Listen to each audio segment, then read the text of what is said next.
Hello and welcome to a bonus episode of Anthology, presented by ObsessiveViewer.com. If this is your first time listening, Anthology is a podcast exploring science fiction anthology storytelling during television's first golden age, beginning with The Twilight Zone. But in honor of Black Mirror's new season that premiered on Netflix back on October 21st, I'm covering each episode of Charlie Brooker's technophobic sci-fi anthology series in this bonus episode series. You can find more of Anthology at anthologypod.com, and if you want to contact me, you can use the Facebook page at facebook.com/anthologypod. You can tweet me at ObsessiveViewer, you can send an email to matt@obsessiveviewer.com, or you can call and leave me a voicemail at 317-762-6099. If you like what you hear and you want to support the podcast, the easiest way to do that would be to go over to iTunes and leave a rating and review. And the more ratings and reviews I get, the easier it will be for people to find the show in iTunes' search results and help me climb the highly competitive TV and film category rankings. And if you're feeling particularly generous and want to show your support with your wallet, you can always donate to the podcast at anthologypod.com. There's a donate button as well as a donate link in the show notes of this episode. Any donations made will help pay the fees to keep the podcast running and is incredibly appreciated. Today on the podcast, I'll be discussing Shut Up and Dance. It's the third episode of Black Mirror's third season that premiered on October 21st, 2016 on Netflix. And as I've been doing lately, I'm just going to read a brief log line essentially from IMDb. When withdrawn Kenny stumbles headlong into an online trap, he is quickly forced into an uneasy alliance with shifty Hector, both at the mercy of persons unknown. And as always, this review is going to be spoiler heavy, so if you haven't seen the episode yet, I urge you to go check it out on iTunes, or not iTunes, but Netflix, and then come back and listen to my review. Shut Up and Dance stars Alex Lawther as Kenny, the young man at the center of the story. He played a young Alan Turing in The Imitation Game. And co-starring alongside him is Jerome Flynn as Hector, who is, I'm sure, best known as Bronn from Game of Thrones. Writer for this episode is William Bridges, along with Charlie Brooker. And William Bridges wrote a 2012 short film that starred Dan Stevens called Shallow.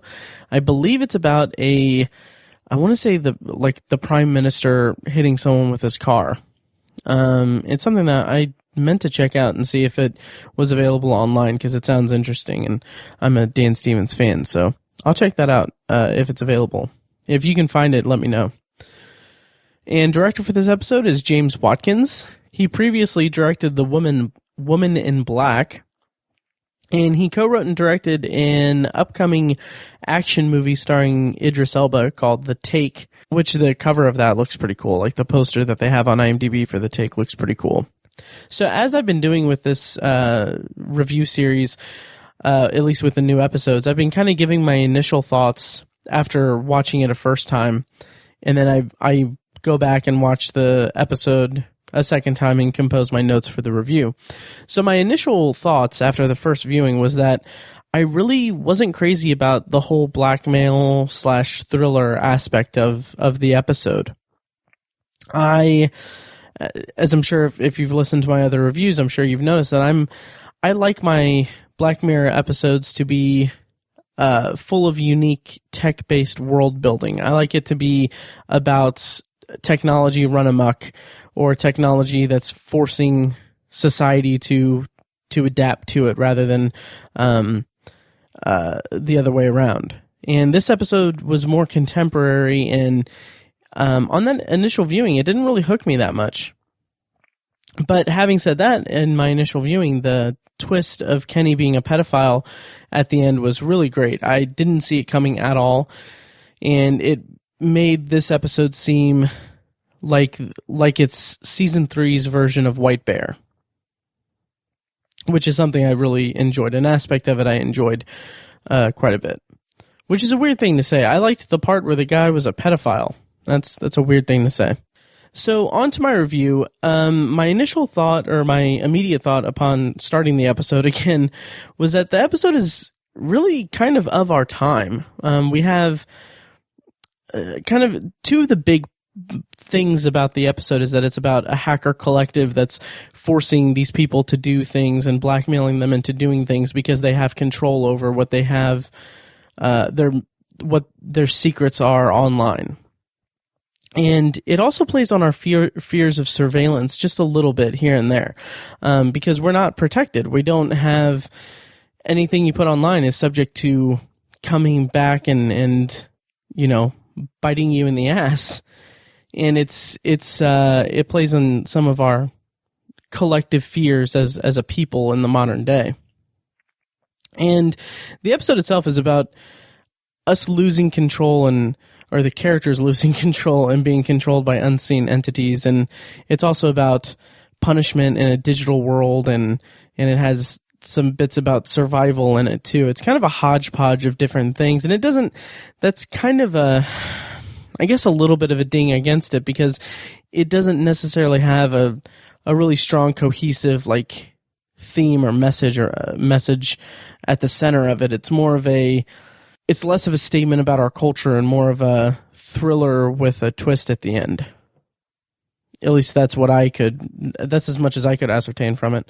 But that's not to say I didn't enjoy it this time, the second time watching it, because, man, I was so into this episode the second time I watched it. And right off the bat, repeat viewings of this season so far are paying off so incredibly well. And I have to think that that's by design. It's really fascinating to go back and watch these episodes again while they're still fresh in your mind, because there are so many things that I'm picking up along the way that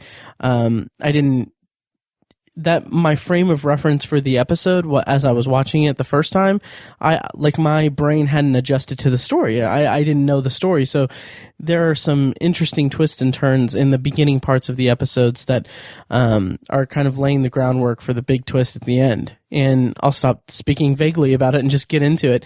The first scene of the episode where we see Kenny he is busting a table at his restaurant, and the first thing we see of him is he grabs he picks up a little girl's toy car and hands it to her. And oh my God, watching that on the second viewing is so dark and gross.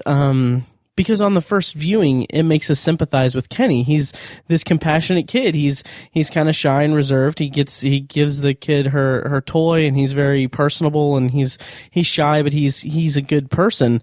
But knowing what we know by the end of the episode and watching it again, it's so much darker, and it's just it's gross to watch, and it just makes me think this show is just freaking brilliant. I love that so much, that this show can make me completely change my initial opinion of a character upon repeat viewings, because the twist at the end or the true nature of the character is disguised so incredibly well.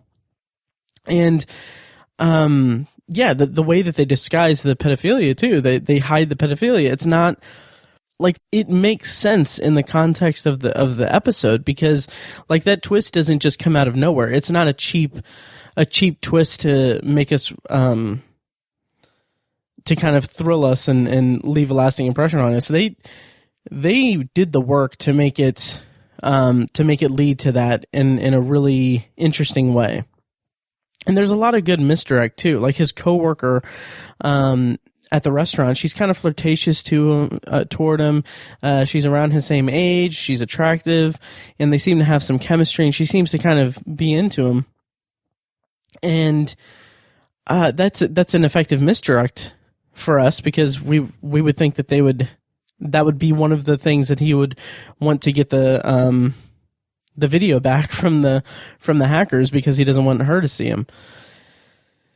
And then also just the mere fact that he's really young. He's a teenager, and that fact alone really kind of subverts our collective idea of what a pedophile is, or at least maybe that's not fair. Maybe it subverts our expectations for what a fictionalized pedophile on a TV show would be. Usually sexually depraved characters are depicted in TV and film, at least by my count, by older men. That you don't really ever see, teenagers being sexual deviants in or at least pedophiles on film. It's kind of rare. At least I can't think of anything off the top of my head. I don't want to think of anything off the top of my head. And it just, as the episode progresses, like he goes home and he flips out when his sister has his laptop. And that's really another thing that has a different spin on it when you watch it a second time around. Because, I mean, he's got a browser history and stuff. But he still flips out because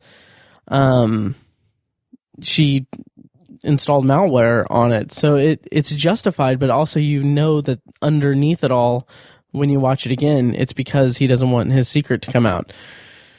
And when he brings the laptop back in, he puts it on his desk, and then we get this nice POV shot from the laptop's perspective when he's removing the malware. And that alone is really cool and effective because it kind of sets a mood and sets a tone that makes us think like someone's watching him. And then almost immediately after that, we get a similar viewpoint, but it's actually from the viewpoint of the computer's camera. So it's different from the POV shot in that it's actually from, like, the picture quality is grainy and we see that it's from. So that's our confirmation that he is being watched. And it's interesting because we see him like that. We suspect, we see the POV shot that's outside of the computer, and we assume that, like, we get the feeling that maybe he's being watched, and then we get the view from inside the computer, and that's kind of our confirmation. I liked that. And then the episode continues to lay the breadcrumbs for his pedophilia.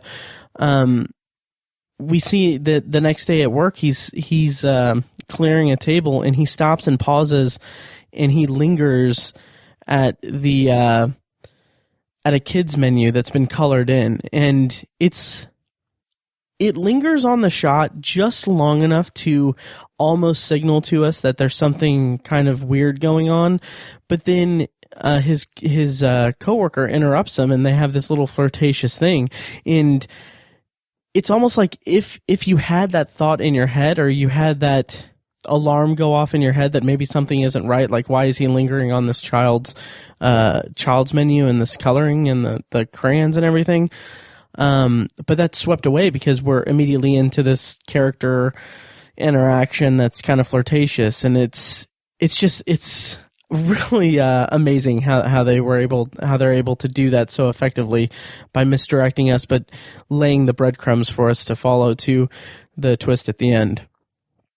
And like things like that, and him handing the truck to the little girl, it just makes me really wish that I would have taken notes during my first viewing of this episode and of the season of Black Mirror, because the way that the show is subverting our expectations of Kenny and giving us a false impression of what the character is like before the big reveal is that the writing of the episode is forcing us to make assumptions, and we get to connect the dots for character development.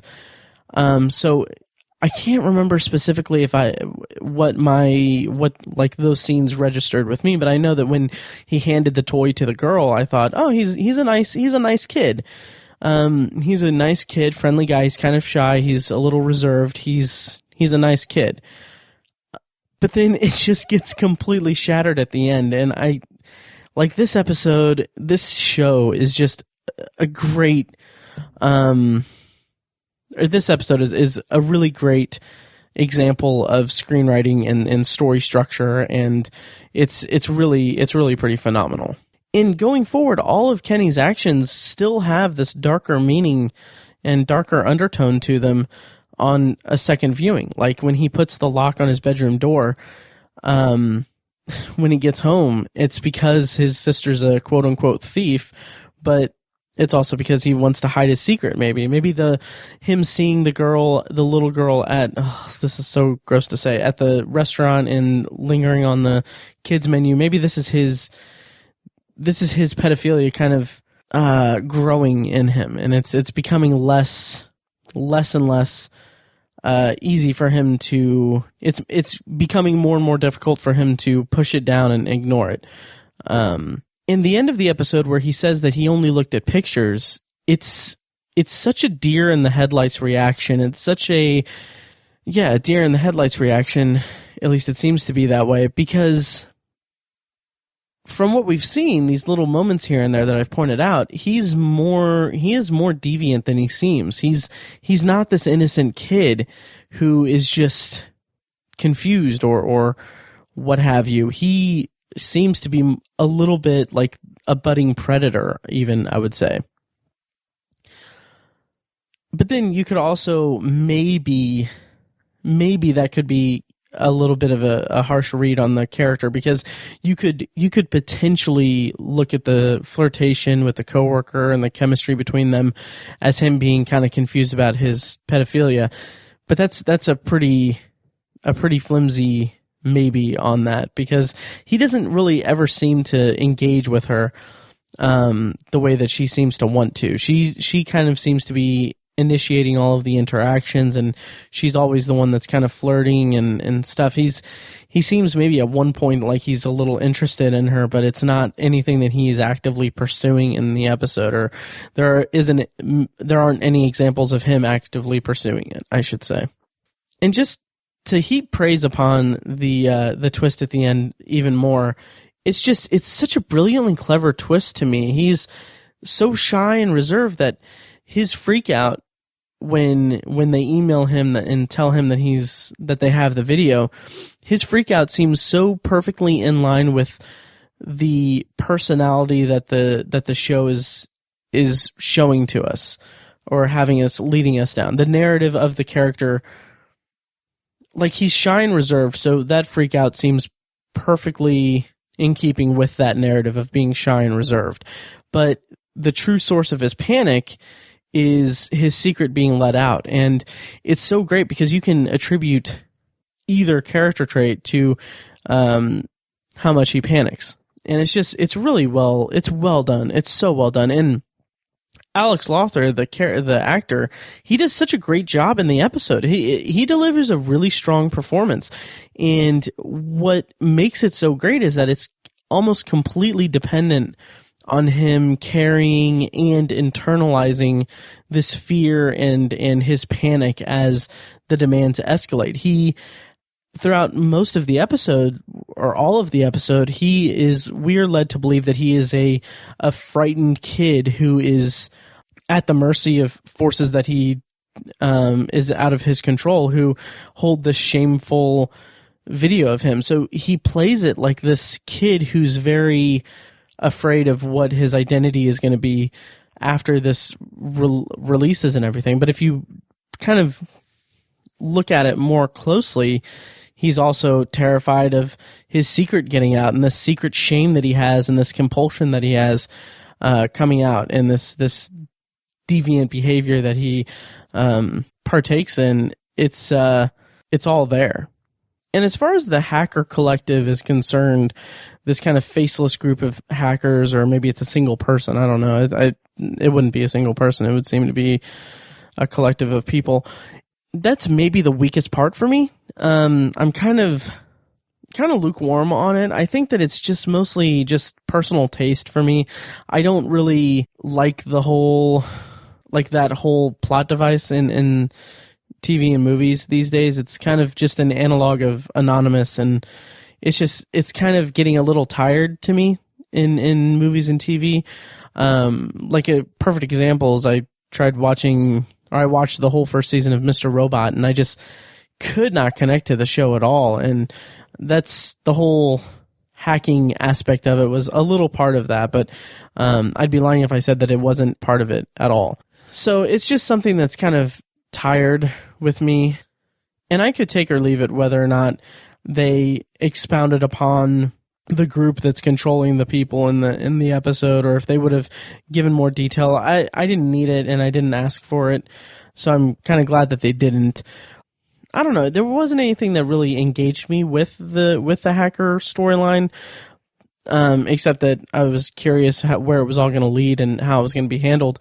But I'll get to the end. I'll just skip ahead a little bit to the end here. But the whole troll face thing was kind of, I don't know, I'm kind of back and forth with it, because of my first viewing of it, I thought that it was kind of silly and a little silly, more so that they actually just did the stupid, like, internet troll face. I think it would have been more effective if they had, like, a specific Black Mirror, like a Black Mirror type of it, not like an actual troll face from the internet. But then, upon my second viewing, it kind of seemed to fit a little bit, because it is a very grounded episode, and I'll talk more about that later. But I could take or leave it. The group behind the text messaging and stuff was not a focal point of the episode, and it doesn't really deserve to have that much time spent talking about it. It's just, I've gotten kind of tired of the whole hacker and hacktivist storylines, I guess, in TV and movies, because this is kind of what it is. That's kind of what it is here. It's this collective of people that are doling out punishment to people that have broken the law or done really heinous and disgusting things, and they're just kind of toying with them until they release the information and dole out justice to them. And it's fine, just it's something I'm getting kind of tired of in media. So Kenny's first assignment, where he is sent to, or he's told to go to the top of a parking structure on his bike within a certain time frame, and he leaves work suddenly and he goes, and I really like the way that his race to get to that point. I really like the way that it was shot. We get a mixture of like point of view, because he's on his bike, and we get a mix of point of view shots, a handlebar cam, or that's pointed at his face, so we're kind of on the bike with him in a weird way, and then also just a chase cam shot that's behind him, and the way that it's all edited together and handled is really, really effective. It was really pretty thrilling, actually. And I thought that it was really well done, and it's something that's mimicked or I don't want to say repeated, because that has some negative connotations to it, but it's something that's done similarly. A technique is done similarly later in the episode when Hector and Kenny are driving to the bank. And speaking of Hector, we get introduced to Jerome Flynn after Kenny goes to the hotel with the cake that he got from the guy on in the parking structure. And I really like that the hackers teamed up Kenny with Hector, and it comes at a time where the pace of this episode is so kind of breakneck speed that at that point there's still some stuff that they could have had a lot more of just Kenny doing his thing, but they chose wisely to have him team up with an older guy who has a lot to lose in this endeavor, and it has a nice partnership between the two, this kind of crazy happenstance partnership. And just as a fan of Game of Thrones, it's a treat to see Jerome Flynn team up with other characters, or with another character. Like, seeing Jerome Flynn partnering up with people in shows is always a joy, whether it's a Lannister or a teenage pedophile. And around this time is when, in my second viewing, I was really getting more into this episode, more than I did the first time. The tension is just great, and the pacing, like I said, is really fantastic. And I was so, like, the first viewing, I was kind of a little, not taken out of it, but I was a little disinterested in it, or disengaged by it, because it didn't have like an overt sci-fi concept. It was more straightforward and more grounded in our reality than some of the higher episodes by my ranking. But the second time around, I was much less hung up on the lack of an overt sci-fi concept, and I was just more into the story, and I was really digging it, and I was really liking how the pacing was. I paid so much more attention to the pacing of the episode, because it's just boom, boom, boom, boom. We're going to different locations, different scenarios, different situations that these characters need to work themselves out of, and it's just bombarding us with them. Like every few scenes, there's a different situation that they're in, and I thought that was really, really well done.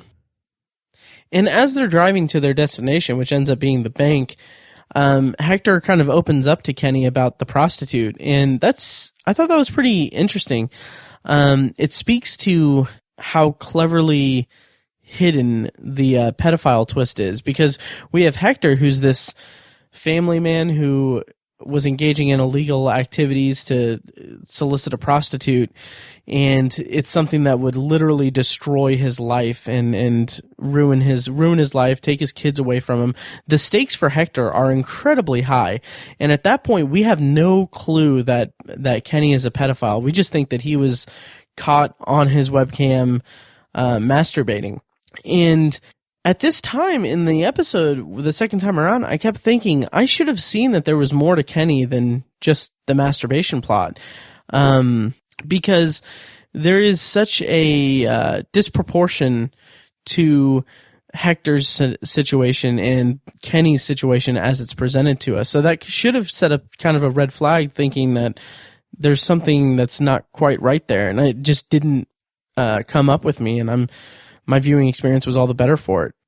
But I was also so swept up in the story, maybe not so much the first time around because I wasn't too engaged with the plot the first time around, but I was on board with it. I was excited about where it was headed, and I was curious about where it was headed. So I wasn't necessarily thinking that, but knowing how the episode unfolds and knowing how the story unfolds and seeing how I have time to really think about the dialogue between the two and the situations that they're in,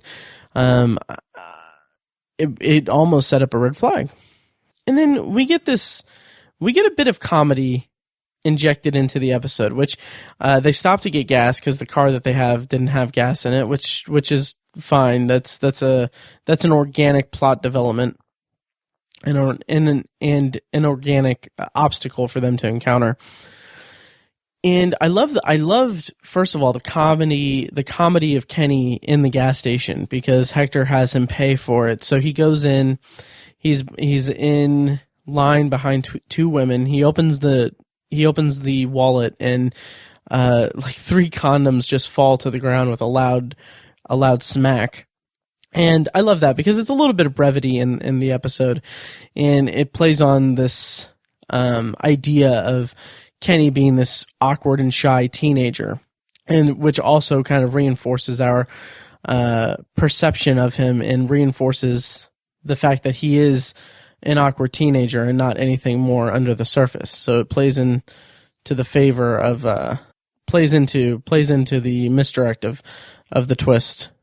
And also the music in that scene, it's a little bit on the nose. It's a little bit like this comedic beat is a little on the nose and a little silly, but I still laughed because the song that's playing is, I don't know the name of it, but it's just repeating the lines or repeating the lyrics, "You've had a bad day," over and over again. And I shouldn't find it that funny, but I found it pretty funny. I thought that it was pretty cute, I guess. And then we get to probably my biggest sticking point in this episode is that Kenny leaves the gas station and he walks up to the car and he sees that Hector is speaking to a woman. And this whole thing just felt really flimsy to me. She's a friend of his.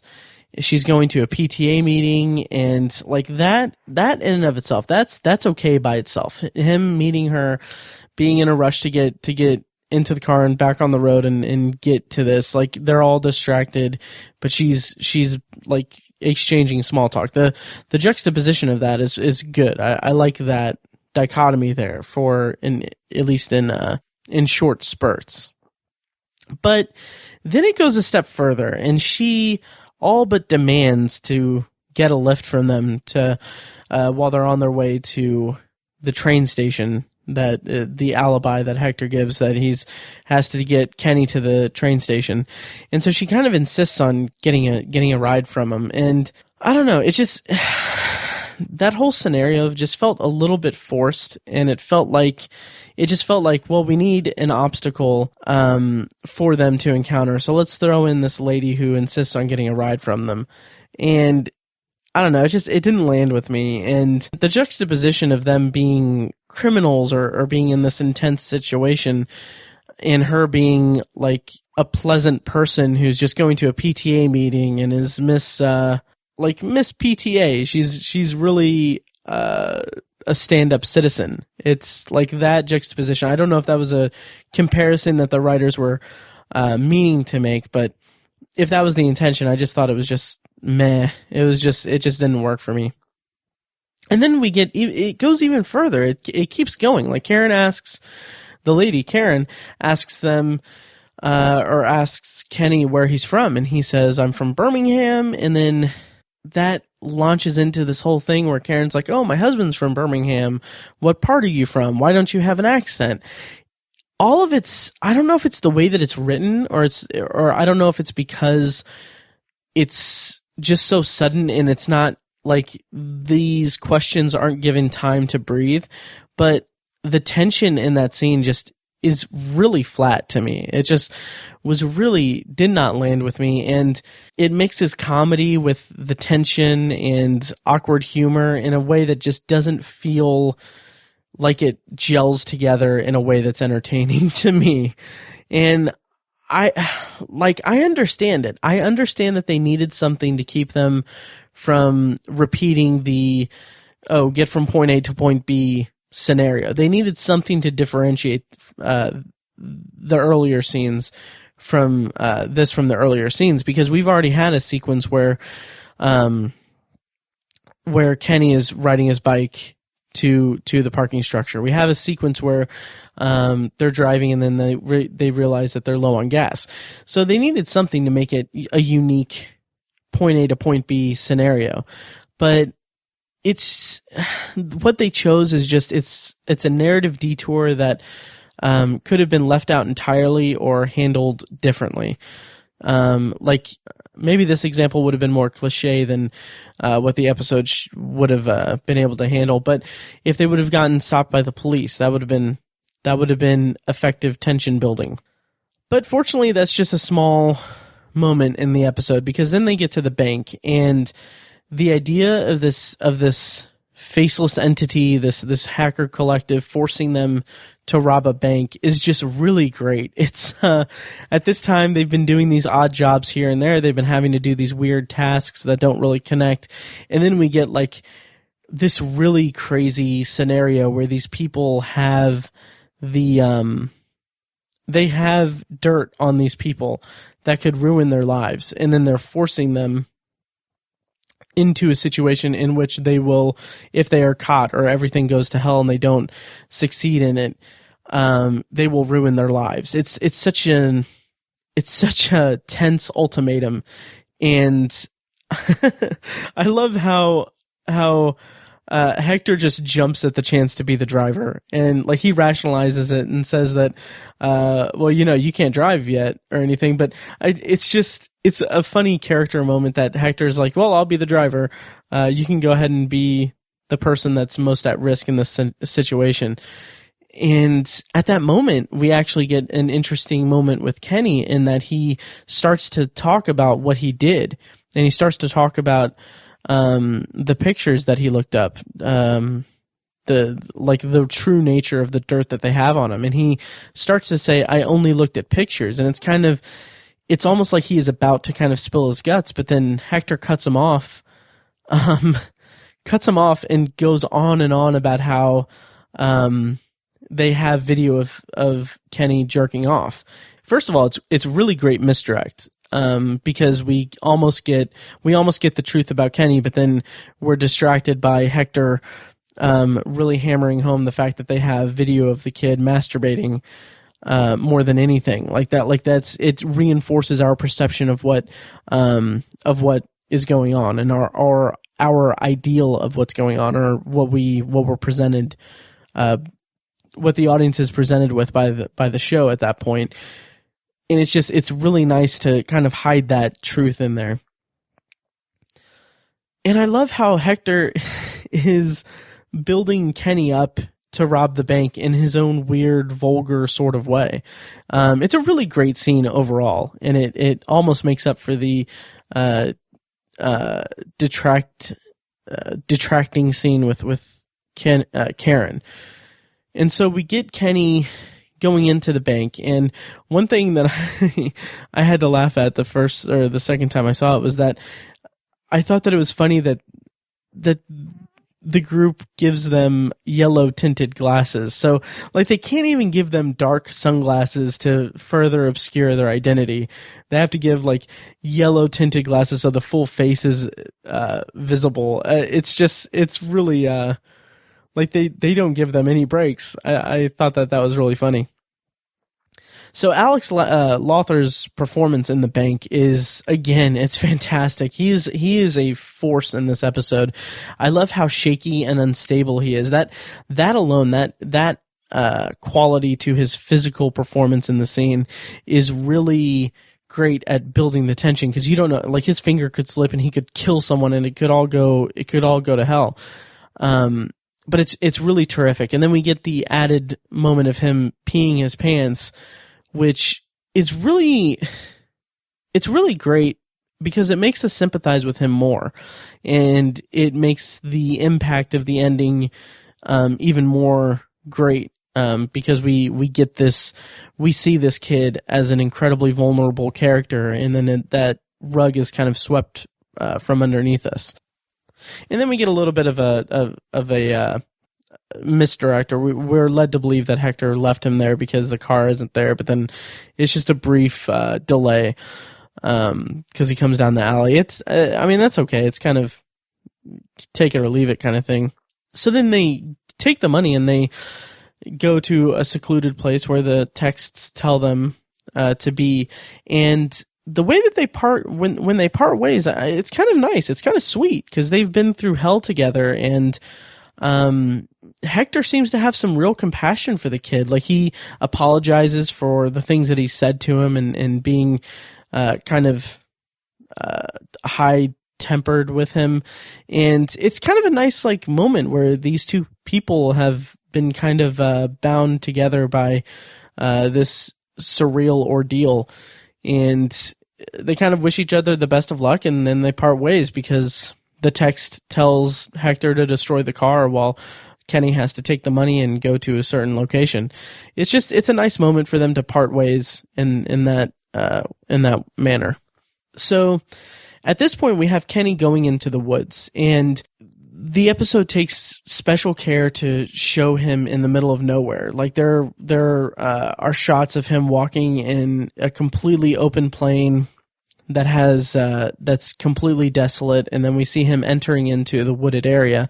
At that point, we have no clue what to expect, and I like it. It helped keep the tension high as the things that were happening throughout the episode were varied. So this is just another way for them to heighten the tension in a unique way in an episode that keeps heightening the tension with different scenarios that are all varied from each other. It's really well done writing wise. And so Kenny meets the man in the woods, and I really love that concept of this group pitting these two together and forcing them to fight to the death, and then revealing that they're both pedophiles. It's an interesting way to go about doing that, because they're having these people fight to the death in the middle of nature, essentially. And I think that kind of speaks to how their pedophilia, because they're both pedophiles, and they could be viewed as kind of animals and predators. And so the hackers have put them into the middle of nature to fight to the death. It's a very primal kind of predator and prey kind of scenario between two people who are to an extent predators from what you can see, or from what we're told. It's just it's really unique. And the reveal that the man is a pedophile, and the reveal that Kenny is as well, is really great. It's like Kenny is looking into his future, and there's really great dialogue between them. Like, the guy asks Kenny, because Kenny says again, I just looked at pictures, and he's kind of saying that in a tone that's like, I don't deserve this because I only looked at pictures. And the man kind of like sees through him, and all he asks is, how young were they? And then Kenny kind of gets ashamed or stunned a little bit, and then the man is just like, okay, yeah, let's do this, let's fight. Just really, really great scene. I love that. And Kenny trying to kill himself, it shows, I don't know. My first time viewing it was like, oh, he's trying to kill himself, so maybe he isn't that bad of a person, but also he is a pedophile who, I don't know. I feel weird attributing anything noble to his actions, because he doesn't want to kill the guy, he just wants to kill himself. But it's also more of a, I don't know. It's another twist in the story that the hackers don't even give him a loaded gun. Although I'm not sure if it was necessarily not a loaded gun or if the safety was just on, because I think when they take the gun out of the cake, the safety's on. But I don't know.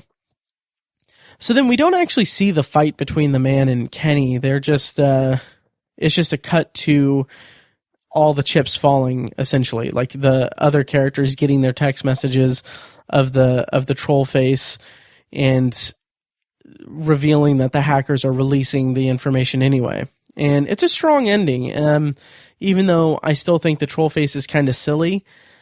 It still kind of works because I think, like I said earlier, it grounds the story more in our world, and makes it more believable that it could happen today.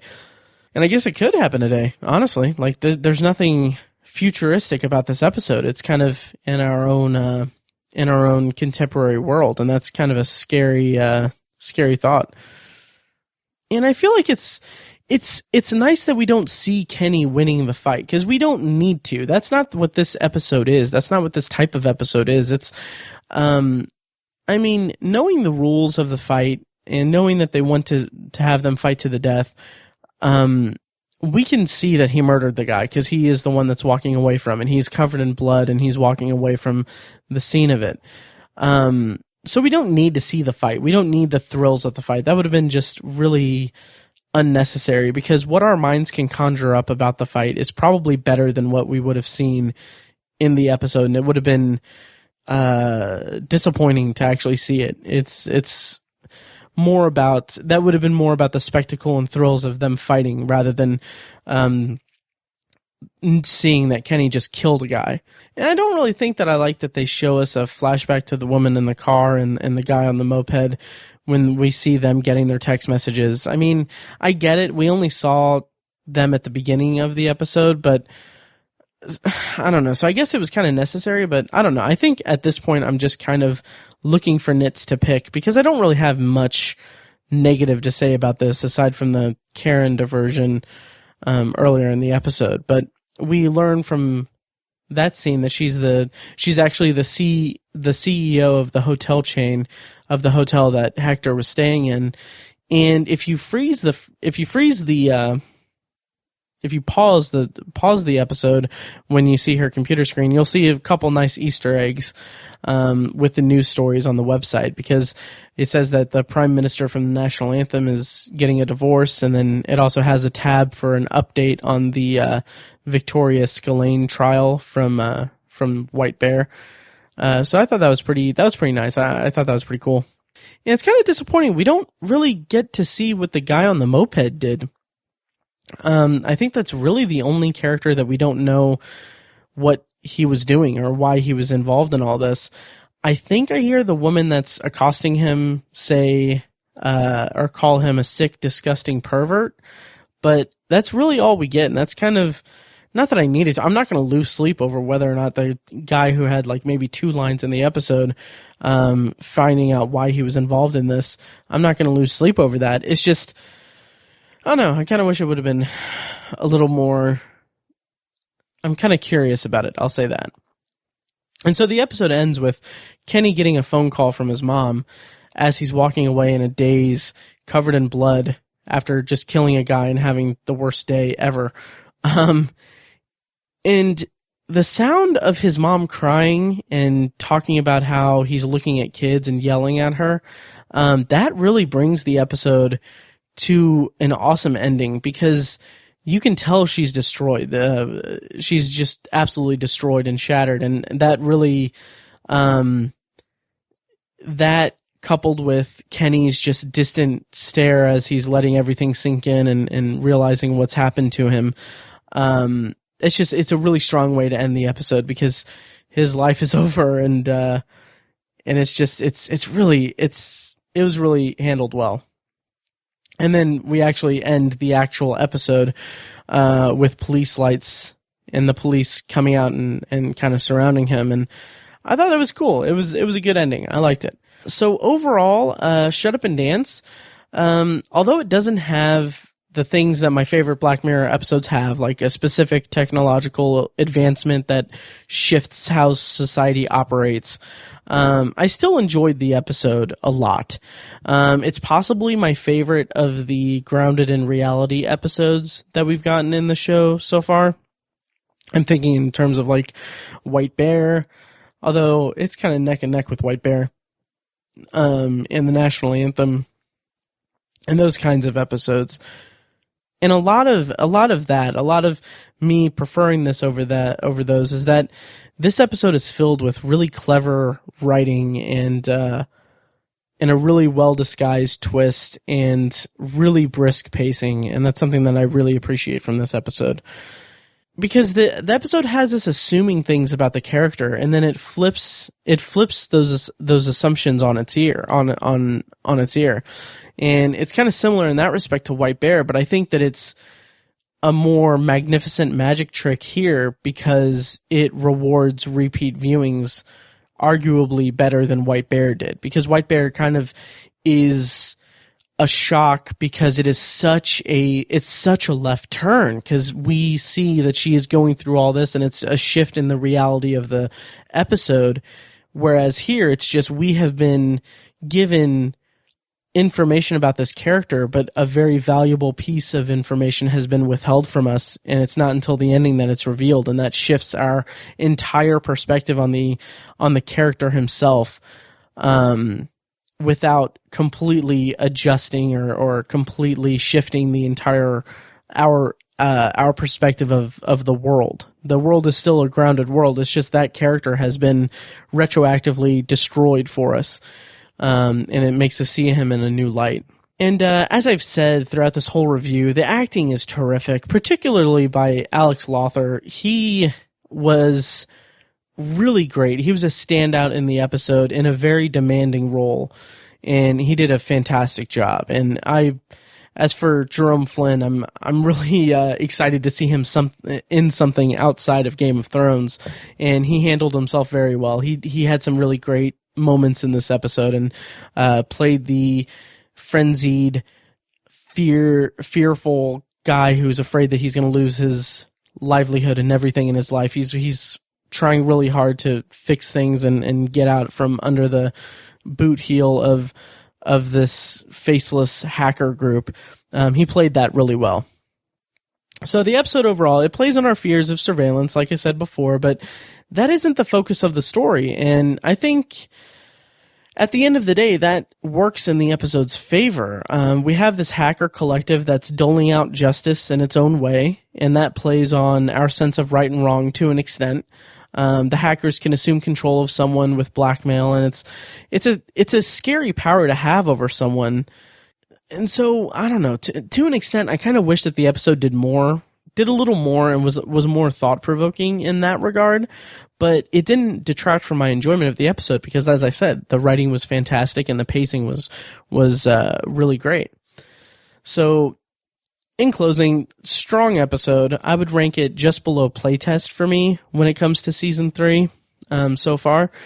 Even though I had my qualms with Playtest, that episode just resonated with me more emotionally than Shut Up and Dance did. So even though Shut Up and Dance had some spectacular surprises in it, Playtest still wins for me because it emotionally was more emotionally resonant than Shut Up and Dance was. And that does it for my review of Shut Up and Dance. as I've been doing the last couple episodes, Charlie Brooker and Annabelle Jones have did a Reddit AMA a while back, and there was nothing that I could see that really pertained to Shut Up and Dance. So maybe next time I'll have more information from their AMA pertaining to. I know for a fact I'll have a lot to say from the AMA, because the next episode is San Junipero, and I can't wait to talk about that episode. I just can't wait. So stay tuned for that, and as always, you can definitely check out the main episodes of Anthology, where I'm reviewing the Twilight Zone episode by episode, coming up on the end of the first season, and I'm really excited about it, and really hope you check it out and enjoy it. And that about does it for this week's bonus episode of Anthology. Thank you guys for listening, and I'll see you next time.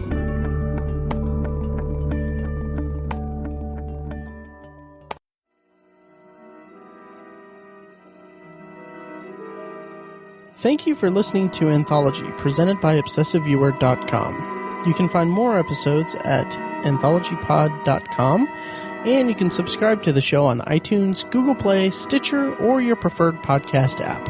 If you'd like to help support the podcast, please take a few minutes to leave a rating and a review on iTunes. The more reviews I get, the higher the show will be ranked in iTunes search results, making it easier for people to discover it and grow the podcast. Of course, you can always email me your thoughts and feelings about the show to matt@obsessiveviewer.com. You can also tweet me at obsessiveviewer, like the Facebook page at facebook.com/anthologypod, or you can call and leave me a voicemail at 317-762-6099 for a chance to have it played on the show. If you like what you've heard here, I urge you to check out The Obsessive Viewer, a weekly movie and TV podcast I host with my friends Mike and Tiny. Also check out the Obsessive Viewer blog at obsessiveviewer.com, where I write movie reviews, TV reviews, and the occasional editorial about the business of entertainment. If you want even more obsessive content in your life, subscribe to the Obsessive Viewer subreddit at r/obsessiveviewer, and check out obsessivebooknerd.com, our sister site for book reviews, author spotlights, and a general celebration of reading. Finally, if you're philosophically curious, check out my friend Tiny's side project podcast, The Secular Perspective, which explores the concepts of faith, religion, and existence from the perspective of secular hosts. You can find that at thesecularperspective.com. Once again, thank you very much for listening, and I'll see you next time.